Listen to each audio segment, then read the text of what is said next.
everyone. Welcome to Gyan achievers. How are you? I hope you all are doing well. तो आज मैं start करवा रही हूँ आपको डिसोल्यूशन ऑफ पार्टनरशिप फॉर्म. तो बच्चे, सबसे पहले कि इंडियन पार्टनरशिप एक्ट 1932 के अकॉर्डिंग हमें पार्टनरशिप का डिसोल्यूशन और पार्टनरशिप फॉर्म के डिसोल्यूशन में डिफरेंस मालूम होना चाहिए. पार्टनरशिप का जब ब्रीच होता है तो इसके अंदर हम डिसॉल्व करते हैं, डिसोल्यूशन करते हैं पार्टनरशिप का. तो इसके अंदर क्या है कि हो सकता है कोई एक पार्टनर फर्म को छोड़ के चला जाए, बट फर्म कंटिन्यू रहती है, फर्म डिसॉल्व नहीं हो रही है, सिर्फ पार्टनरशिप का ब्रीच हुआ है, पार्टनरशिप ब्रेक हुई है, तो उसमें फर्म कंटिन्यू रहेगी. ठीक है. जबकि डिसोल्यूशन ऑफ पार्टनरशिप फर्म के अंदर पूरी तरह से फर्म ही खत्म हो जाती है, तो अंडरस्टूड है कि पार्टनरशिप भी हमारी खत्म हो गई है. ओके. तो डिसोल्यूशन ऑफ पार्टनर्स में फर्म नहीं ब्रेक होती, जबकि फर्म के अंदर पार्टनरशिप ऑलरेडी ब्रेक हो जाती है, ऑलरेडी डिसॉल्व हो जाती है.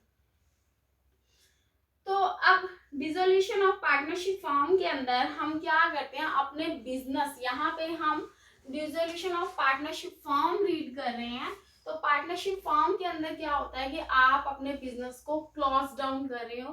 तो इसके अंदर आप अपनी सारी बिजनेस की एसेट्स को सेल करके और लाइबिलिटीज को पे ऑफ कर देते हो, और साथ ही साथ कुछ रिमेनिंग बचता है तो उससे आप अपने पार्टनर्स के अकाउंट्स को सेटल्ड कर लेते हो.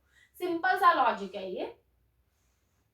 But dissolution of partnership firm के अंदर कुछ पॉइंट्स हैं उसके बारे में. अभी तो सिंपल मैंने आपको ये बोला कि पार्टनरशिप फर्म का डिसोल्यूशन होगा तो सिंपल आप एसेट्स को सेल करो, लाइबिलिटीज पे ऑफ करो और साथ ही साथ अपने अकाउंट्स को सेटल कर दो. इतना समझ आ गया. अब आप क्या कर रहे हो, डिसोल्यूशन ऑफ पार्टनरशिप फर्म के अंदर 2 पॉइंट से करते हैं. फर्स्ट वन है जब कोर्ट की इंटरवेंशन ना हो, और सेकंड वन है जब कोर्ट की इंटरवेंशन हो. जब कोर्ट की इंटरवेंशन होती है तो उसको हम सेक्शन 44 के अंदर कंसीडर करते हैं, और जब without intervention of court means court की कोई इंटरफेरेंस नहीं है, आप खुद ही अपनी फर्म को क्लोज कर रहे हो, तो उसके अंदर कुछ पॉइंट्स हैं वो हम डिस्कस कर रहे हैं. सबसे फर्स्ट पॉइंट है इसके अंदर कि जब सारे के सारे पार्टनर्स एग्री हो जाते हैं फर्म को डिसॉल्व करने में अंडर सेक्शन 40. XYZ 3 पार्टनर्स हैं, तीनों ने मिलके कह दिया कि फर्म को डिसॉल्व कर दो, खुद सेटल डाउन कर रहे हैं सारी एक्टिविटीज को, तो वो सिंपल हो गया, इसमें कोर्ट की कोई भी इंटरवेंशन नहीं है. सेकंड वन है कंपल्सरी डिसोल्यूशन.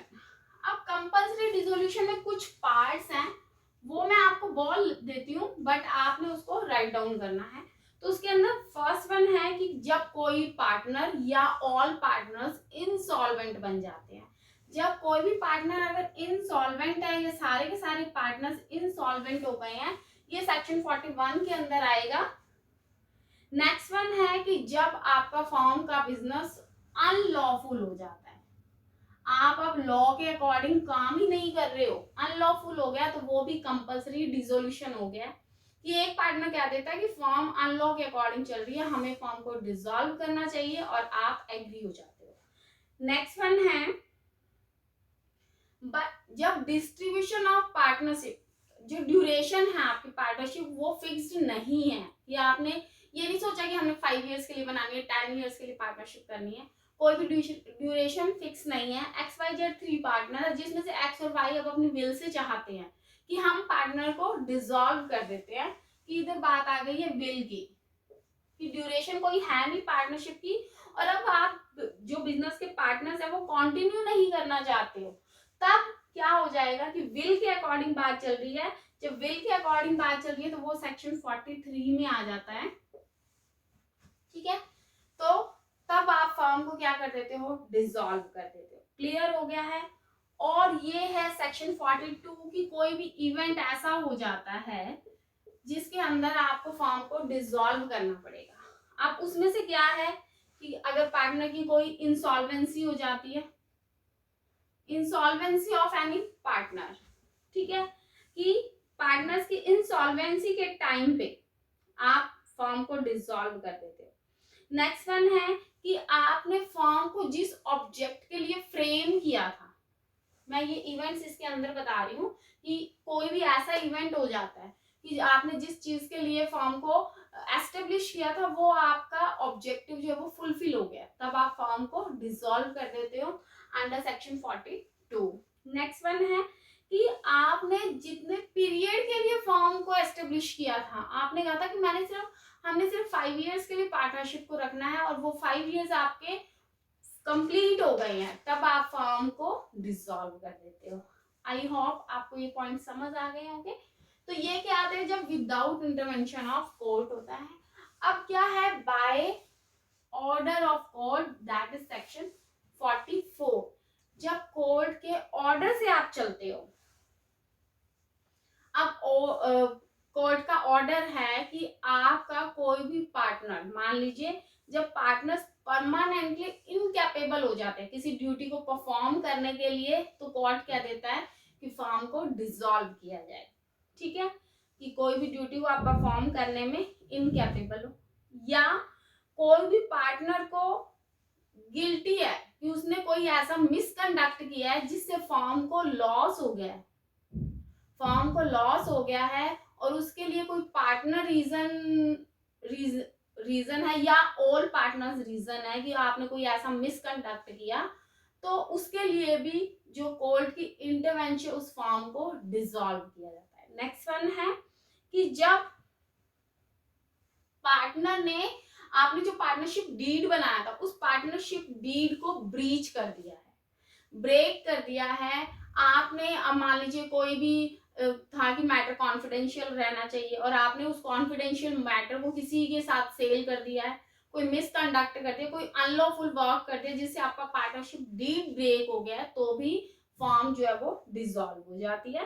नेक्स्ट वन है जब एक पार्टनर अपना शेयर, जो फर्म में उसका शेयर था, वो थर्ड पार्टी को ट्रांसफर कर देता है without consent of other existing partners.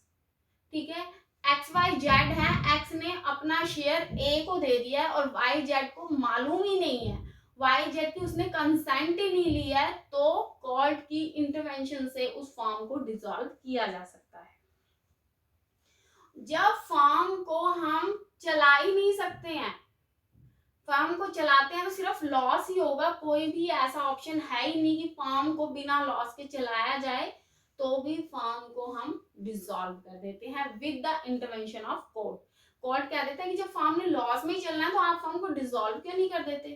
ठीक है, और हमें कोर्ट के ऑर्डर के थ्रू फॉर्म को डिसॉल्व करना पड़ता है। ठीक है, और बहुत सारे रीजंस हैं। ठीक है, कोई और रीजन बन जाता है जिसमें कोर्ट आपको कह देता है कि आपको फॉर्म को डिसॉल्व करना ही करना है, तब हमें कोर्ट की इंटरवेंशन से फॉर्म को डिसॉल्व करना पड़ता है। क्लियर हो गया कि ये आपके कुछ बेसिक पॉइंट्स थे, इन रीजन से हमको फॉर्म को डिसॉल्व करना पड़ेगा। ठीक है, तो आज के लिए मैंने आपको कुछ ये बेसिक पॉइंट्स बताए हैं। आगे अब क्या आएगा, अकाउंटिंग ट्रीटमेंट आएगा कि किस तरह से फॉर्म को डिसॉल्व करने के हैं, वो मैं आपको नेक्स्ट क्लास के अंदर बताती हूँ। तो आज के लिए इतना ही, ये बेसिक सा पॉइंट हमने स्टार्ट किया है। अब मिलती हूँ अपनी नेक्स्ट क्लास में। Please like, subscribe and share my channel. बहुत मोटिवेशन मिलती है और बहुत अच्छा लगता है कि स्टूडेंट्स पॉइंट्स को समझ रहे हैं। तो thank you so much, have a nice day and God